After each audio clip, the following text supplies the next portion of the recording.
আসসালামু আলাইকুম। সবাই কেমন আছেন? আশা করি সবাই অনেক ভালো আছেন। আজকে কয়দিন ধরে একটা নিউজ দেখতেছি, আমাদের চোখের সামনে ভাসতেছে। প্রবাসীরা কোনো টাকা পাঠাতেছে না, দেশে টাকা কম যাইতেছে। আসলে আমাদের খবর কেউ রাখে না, বুঝছেন? আমাদেরকে একটা বিএমএটি কার্ড দিয়ে পাঠিয়ে দিছে, যা তোরা কাজ করে খালি দেশে টাকা পাঠাবি।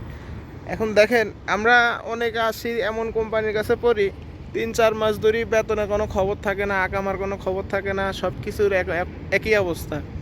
মানুষ টাকা না পাইলে পাঠাবে কি করে? একটা মানুষ যদি স্যালারি না পায়, তো সে টাকাটা কিভাবে পাঠাবে?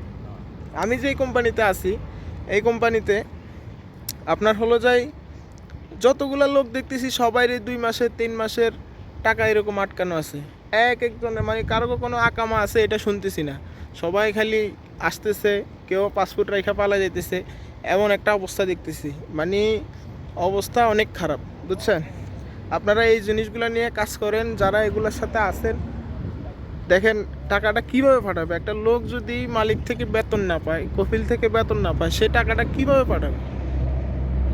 আপনাদের উদ্দেশ্যে আরেকটা কথা বলতে চাই, সেটা হলো যারাই আসবেন, বুঝছেন, দালালে আপনার হলো যাই অনেক কিছু বাড়াইয়া গোছায় আপনার কাছে এমনভাবে বলবে যে আপনারা অনেকভাবে আকৃষ্ট করবে। এসব কথায় না শুনে, না কান না দিয়ে আপনারা সব কিছু ভালোভাবে, এখন সৌদি আরবে কোনো ভিসা বলতে নাই বলতে চলে, সব সাপ্লাই। আপনি এখানে আসবেন, খানার ঠিক থাকবে না, থাকার ঠিক থাকবে না, আপনারা এর কাছে বিক্রি করবে, ওর কাছে বিক্রি করবে, এর কাছে 5 দিন, ওর কাছে 6 দিন, ওর কাছে 10 দিন, এভাবে আপনারা পুরো সিটির মধ্যে ঘুরাবে। ঘুরে কোনো ঠিকমতো আপনার চাকরির কোনো ইয়ে থাকবে না, একদিন করলে 2 দিন বসে থাকবেন, আবার টানা 1 সপ্তাহ কাজ করবেন।